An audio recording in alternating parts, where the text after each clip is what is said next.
Everybody আসসালামু আলাইকুম, কেমন আছেন সবাই? আলহামদুলিল্লাহ আমরা ভালো আছি। তো আপনাদের মাঝে আজকে একটা নতুন রেসিপি নিয়ে আসলাম। রেসিপিটা হচ্ছে আপনার চাল কুমড়া ভাজি রেসিপি। তো প্রথমে আমি চাল কুমড়াগুলা কেটে নিলাম, চাকচাক করে কেটে নিয়ে তারপরে চাল কুমড়াগুলা ফ্রাই প্যানে দিয়ে ভেজে নিলাম। ভেজে নিয়ে তারপরে আমি পেঁয়াজ কুচিগুলো দিয়ে দিব আর মরিচ কুচি দিয়ে দিব।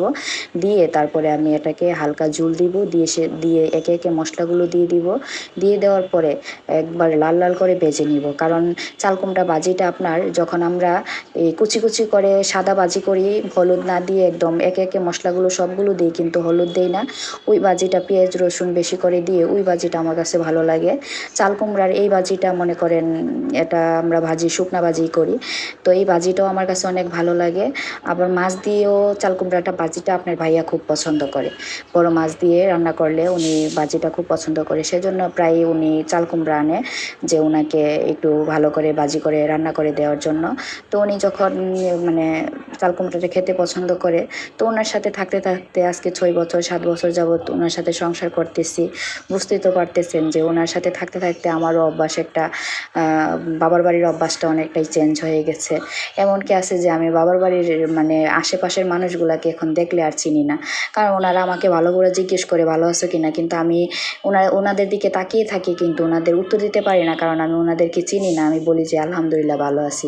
পরে আমার হাজব্যান্ডকে যদি জিজ্ঞেস করি বা আমার কোনো অন্য কাউকে যদি জিজ্ঞেস করি আমার বাবার বাড়ি, তখন ওনারা বলে যে এইরকম মানে উনি এই নামের ওই নামের, তখন আমি চিনতে পারি। এছাড়া আমি এখন বাবার বাড়ির মানুষগুলাকে অনেক মানুষকেই আশেপাশের মানুষকেই ভুলে গেছি, কারণ আমি সামনে পড়লে ওনাদেরকে চিনতে পারি না।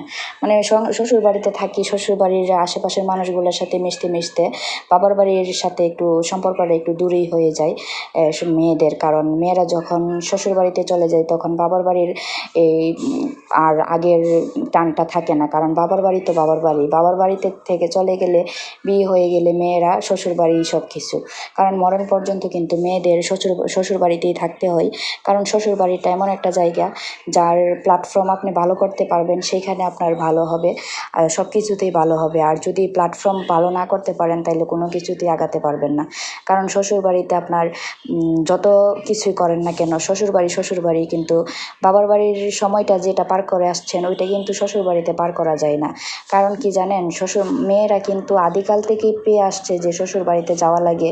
আমরা যখন বিয়ের আগে ভাবতাম যে বিয়ে বসবো না, বিয়ে করবো না, বাবার বাড়িতে থাকবো, কিন্তু আসলে বাবার বাড়িতে সচরাচর থাকাটা আমাদের মেয়েরার হয় না, কারণ আমরা মেয়েরা শ্বশুর বাড়ির জন্যই, পরের বাড়িতে আসার জন্যই জন্ম হয়ে আসছি। মা বাবার কাছে 18-19 বছর পর্যন্ত থাকি, থাকার পরে মা বাবা যে যত্নটা করে দেয়, ওই যত্নটা শ্বশুর বাড়িতে আসার পরে চেষ্টা করি যে ওই যত্নটা পাওয়ার জন্য।